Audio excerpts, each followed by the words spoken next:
Anda kembali bersama kami di Lunch Talk. Kita masih membahas terkait dengan rencana pembangunan LRT khusus untuk DKI Jakarta. Kembali ke Pak Hermanto, Pak, kalau tadi membahas tentang penentuan trase itu sendiri, diharapkan nantinya LRT ini bisa terintegrasi dengan sejumlah angkutan massa lain atau moda transportasi lain di Jakarta begitu. Nah, syarat-syarat untuk penentuan koordinat atau trase itu sendiri, Pak, selain kemudian agar bisa terintegrasi dengan angkutan lain, apa saja sih, Pak, sebenarnya? Jadi pertama sesuai dengan PM 11 tadi 2012. Iya.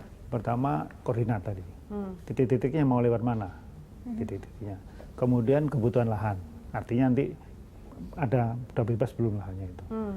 Karena nanti kita buat titik nggak taunya itu rumah orang, kata Ibu tadi kan repot. Jadi itu satu. Yang kedua, kemudian terkait dengan kontur tanahnya yang digunakan, kemudian juga mengenai geografisnya, kemudian pola operasinya, jumlah angkutannya. Nah, dan yang lebih penting lagi barangkali karena ini bersamaan dengan LRT Jabodetabek, nanti perlu ada titik-titik singgung di tempat-tempat tertentu antara LRT Jabodetabek dengan LRT DKI, dengan MRT, dengan BRT, kemudian juga dengan komuter lain.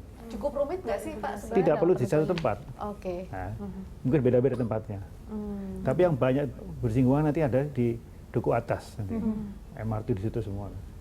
Tapi yang penting di sini jangan sampai yang dibuat DKI ini sendirian, nggak ada yang sambungannya, itu yang iya, karena yang diharapkan masyarakat, khususnya masyarakat yang komuter dari pinggiran Jakarta untuk masuk ke Jakarta untuk rutinitas kerja mereka adalah transportasi yang terintegrasi. Mungkin begitu turun dari kereta atau dari angkutan sudah nyampe di kantor mereka. Sehingga mereka gitu seperti ya, Pak? naik mobil pribadi begitu ya, Pak, ya, meskipun gonta-ganti angkutan. Iya. Nah, ini kalau misalnya tadi yang sudah dijelaskan Bu Tuti oleh Pak Hermanto, menentukan trase sepertinya butuh waktu yang agak lama mungkin ya, Pak ya. Nah, ini kalau dari soft launching di Januari, kira-kira kapan persiapan untuk peletakan batu pertama atau groundbreakingnya dengan melihat penentuan trase terlebih dahulu seperti itu?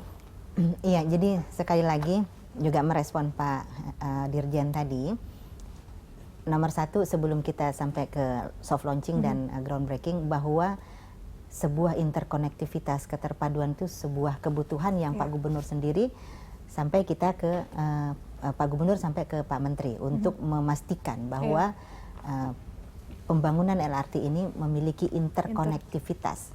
Kita jadi kata Pak Dirjen tadi, jangan sendiri, itu sudah jadi pemikiran Pak Gubernur dan jadi tekad Pak Gubernur.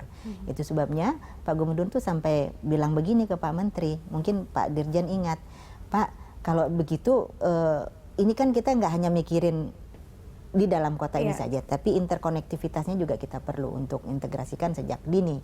Sampai pernah kita bersurat untuk Pak Gubernur itu meminta kalau begitu nanti lelang sarananya, rolling stocknya Pak Menteri saja, supaya ini terjamin interkonektivitasnya, lalu sistem yang dioperasikannya biar satu dengan yang lain kompatibel, agar dia betul-betul terintegrasi. Nah, itu sebetulnya tekad itu juga ada di Pak Gubernur gitu, untuk kita tidak tidak jalan sendiri begini, tapi kita terintegrasi dengan berbagai moda tadi, baik dengan LRT Jabodetabek maupun dengan berbagai moda transportasi yang sudah ada, MRT, BRT dan seterusnya. Nah, mengenai soft launching sendiri, sampai dengan saat ini paling tidak kita sudah memiliki schedule, timeline yang sudah dibuat oleh PMC-nya yang ditunjuk oleh Jakpro itu sudah memberikan kepada kita, sudah memberikan artinya sudah memberikan panduan, schedule kepada kita, kapan kita harus berbuat apa dan bagaimana melakukannya. Ini artinya di bulan Januari ini kalau akan diadakan soft launching, itu sudah berarti persiapan menuju soft launchingnya itu pun sudah dilakukan. Berarti ini sudah diagendakan juga bahwa nanti soft launching itu akan digelar pada Januari begitu ya, Bu? Ini sepertinya soft launching, soft launching sejak awal kan berbagai hal yang memang harus dipenuhi, itu kita penuhi terlebih dahulu. Setelah terpenuhi hal-hal yang memang begitu caranya kalau kita ingin melakukan sebuah pembangunan prasarana yang cukup masif ini dan terintegrasi gitu ya, banyak hal yang kita perlu lakukan dan itu yang kita persiapkan. Nah, ini pembangunan moda transportasi seperti ini pastinya kabar gembira untuk masyarakat Jakarta. Tapi mungkin bagi sebagian masyarakat Jakarta yang ternyata tempat tinggal atau lahan tempat tinggal yang mereka nanti akan terimbas dari pembangunan transportasi, nah ini menjadi kabar yang tidak menyenangkan. Nah, ini apakah nanti akan ada pembebasan lahan atau seperti apa, Bu Tuti? Iya, itu sebabnya kenapa kita membutuhkan begitu waktu dan membutuhkan waktu dan kita betul-betul mereview dengan lebih cermat lagi agar nomor satu, jika ini perlu percepatan maka kita minimalkan untuk pembebasan lahan dan itu sudah ketemu nih, meminimalkan pembebasan lahan sudah ketemu nih di koridor 7 dari Pegangsaan, depo kita di Pegangsaan sampai nanti di Kampung Bandan ini hampir zero pembebasan lahan, jadi minimal sekali pembebasan lahannya sehingga percepatan yang diharapkan itu bisa kita dorong.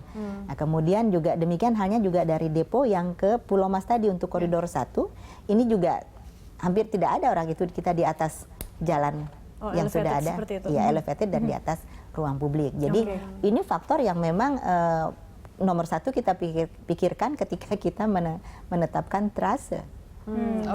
Ya salah satunya ya itu ya. Iya, karena sekali kemudian sudah dapat titik koordinat yang pas dan terintegrasi, harusnya itu tidak menjadi sulit untuk pembangunannya ya Bu ya. Persis, karena faktor pembebasan lahan ini kita bicara, ya mau jalan raya, mau rel itu pembebasan lahan ini biasanya yang seringkali menjadi hambatan yang sangat signifikan. Oke, jadi kita harapkan dari proses pembangunannya saja yang tidak terlalu istilahnya merugikan masyarakat dan bisa cepat. Ini semoga LRT bisa jadi moda transportasi yang kita nantikan segera ya. Dan diandalkan masyarakat begitu. Iya, betul. Ya. Dan pemirsa kami masih akan kembali dengan Lunch Talk tentunya usai jeda pariwara berikut. Tetaplah bersama kami.